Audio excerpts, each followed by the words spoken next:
क्या बात है, आवाज नहीं आ रही आप लोगों की? हाँ, क्या ऐसे ही आप लोग इस रामदेव जो शुगर फैक्ट्री उसको बंद कराएंगे? आप लोग यहाँ की आवाज बंद नहीं करा पा रहे, जिसको शासन सत्ता मिलकर चला रहे हैं उसको क्या बंद कराओगे यदि आप लोगों में जोश नहीं होगा तो? जय भीम! अब आवाज आई।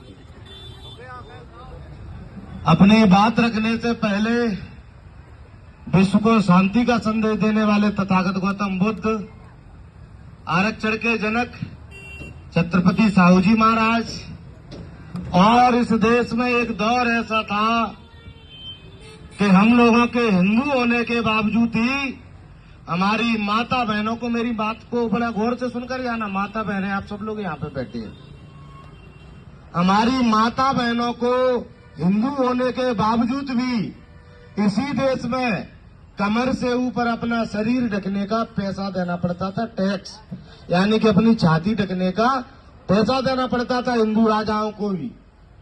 उस दौर में हमारी माता बहनों को शिक्षित करने का जिन्होंने बीड़ा उठाया था, फुले दंपति, राष्ट्रपिता ज्योतिबा फुले, शिक्षा के अग्रदूत एवं राष्ट्रमाता सावित्रीबाई फुले, और उनके साथ कंधे से कंधा मिलाकर चली बहन फातिमा शेख के चरणों में श्रद्धा के सुमन अर्पित करता हूं।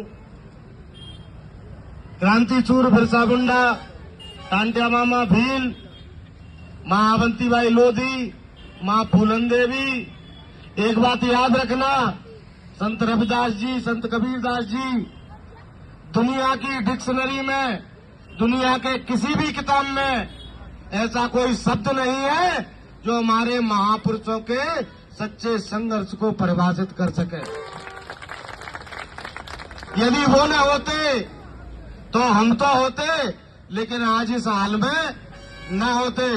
परम पूज्य बाबा साहब, भारतीय संविधान के शिल्पकार, ज्ञान व न्याय के देवता, ज्ञान के प्रतीक, परम पूज्य बाबा साहब के चरणों में श्रद्धा के सुमन अर्पित करता हूं।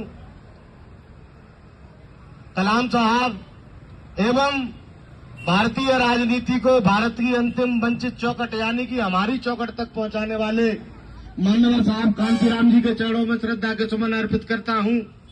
मानवर साहब कांसीराम जी को बहुजन महापुरुषों का बोध कराने वाले दीना माना वाल्मीकि जी के चरणों में श्रद्धा के सुमन अर्पित करता हूं।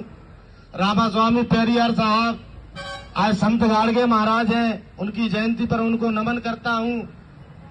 मेरे सम्मानित साथियों, बाबू जगदेव कुशवाहा, पेरियार ललई सिंह यादव, ये जितने भी महापुरुष थे, इन लोगों ने अपना जीवन इसलिए नौछावर कर दिया कि उनके आने वाले बच्चे यानी कि हम लोग स्वाभिमान सम्मान के साथ जी सके, इसलिए इन लोगों को आज याद किया जाता है।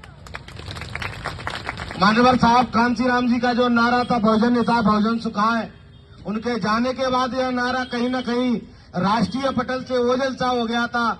उस नारे को और मजबूत आवाज में बुलंद करने वाले भीम आर्मी के चीफ, आजाद समाज पार्टी के राष्ट्रीय अध्यक्ष और नगीना से लोकप्रिय सांसद बड़े भाई चंद्रशेखर आजाद जी को जय भीम पेश करता हूं। भीम आर्मी के राष्ट्रीय अध्यक्ष बड़े भाई विनय रतन जी को जय भीम पेश करता हूं। कमल बालिया जी को जय भीम पेश करता हूं। रविंद्र भाटी जी जो कि मुख्य प्रभारी और राष्ट्रीय महासचिव है आजाद समाज पार्टी, उनको जय भीम पेश करता हूं। आज मेरे साथ में मंच की शोभा बढ़ा रहे हमारे ग्वालियर चंबल के साथी प्रदेश के उपाध्यक्ष भाई अमोल रावत जी, प्रदेश सचिव राजेश बकोरिया जी, यहाँ के ओजस्वी जिलाध्यक्ष हमारे रमेश माधुरे जी, धनवारे जी, और हमारे क्रांतिकारी साथी जो बैठे हैं, जिन्होंने 26 जनवरी पर उस शासन प्रशासन के द्वारा जो गणतंत्र दिवस मनाया जाता है वहां पर बाबा साहब की प्रतिमा नहीं रखी थी। एक बार खड़े हो जाओ। ये भाई है, इसने आवाज उठाई और उस आवाज को, आप एक बात याद रखना, आपके जिले की आवाज को पूरे देश में सराहा गया था इस भाई के माध्यम से, क्योंकि मेरा नाम भी सत्येंद्र सिंह सेंगर है।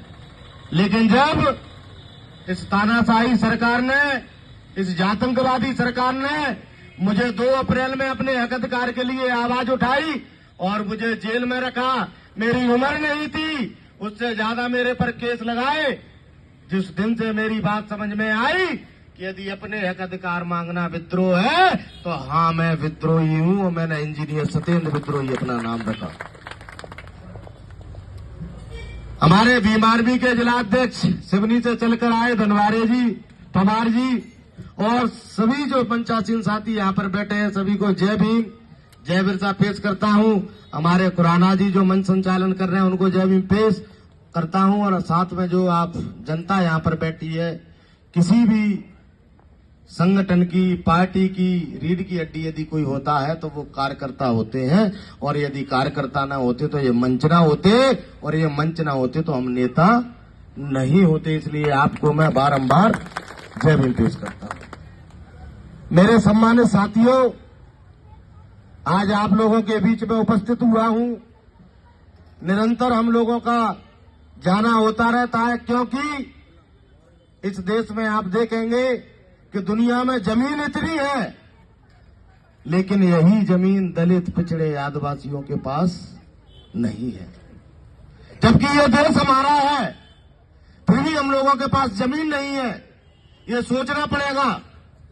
आज सोचिए, इसी देश में जितने भी कारखाने खुले हैं उनमें मजदूरी का काम हम लोग करते हैं कि नहीं करते? करते हैं। मजदूरी का काम हम लोग करते हैं, उत्पादन का काम हम लोग करते हैं। लेकिन ये जो सरकार है, ये सरकार हम लोगों की सुरक्षित वातावरण भी देने में असफल होती जा रही है। इस बात को आपको मानना पड़ेगा। एक यहां पर जो मिल है, रामदेव शुगर फैक्ट्री,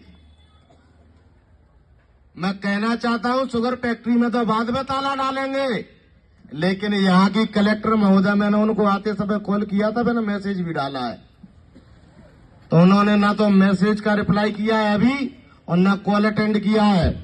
तो इस बात को याद रख लें सोनिया मीणा जी, आज जब भी आऊंगा तो सबसे पहले आपके कलेक्ट्रेट, आपकी ऑफिस में ताला लगाएगा ये इंजीनियर सत्येंद्र विद्रोही। यदि आप इनको डरा सकते हो तो मैं भी ग्वालियर चंबल का पानी पीता हूं। मेरी रगों में महापुरुषों का खून दौड़ रहा है। इस बात को ध्यान रखना। न तुम्हें ये सरकार बचाएगी और न यहाँ का कोई नेता बचाएगा। यदि तुमने इस जिले की जनता के, आप अभिभावक हैं और इनकी जान माल की सुरक्षा आपने नहीं की, तो आपको यहाँ का कलेक्टर रहने का कोई अधिकार नहीं है। इस बात को ध्यान रखना। अभी तो ये सांकेतिक रूप से मैं आया था, मैं देखने आया था कि नर्मदापुरम में एक बार जाके देखते हैं कि क्या हो रहा है, और उनको बता के आता हूं। कहीं आप लोगों ने सोच लिया हो कि यहाँ की जनता तो मूर्ख है, क्योंकि इनको डराया जाता है, गांव गांव जाकर डराया जाता है कि आप आजाद समाज पार्टी से मत जुड़िए, नहीं तो आपकी पटेलों से दुश्मनी हो जाएगी, नेताओं से दुश्मनी हो जाएगी। तो नेताओं को ये इंजीनियर सत्येंद्र विद्रोही कह रहा है। माननीय चंद्रशेखर आजाद जी का सिपाही कौन सा नेता है आज के बाद भीम आर्मी आजाद समाज पार्टी के किसी भी कार्यकर्ता से उल्टा सीधा बोल के देख लेना। यदि छठी का दूध याद नहीं दिला दिया तो ये आजाद समाज पार्टी और भीम आर्मी का कार्यकर्ता मत कहना। मेरे सम्मानित साथियों, हम लोगों को सोचना होगा, समझना होगा। आज पूरे देश के अंदर माननीय चंद्रशेखर आजाद जी जिस प्रकार से मानवर साहब कांशीराम जी के बाद में हमारे लिए लड़ रहे हैं, उनको क्या चाहिए?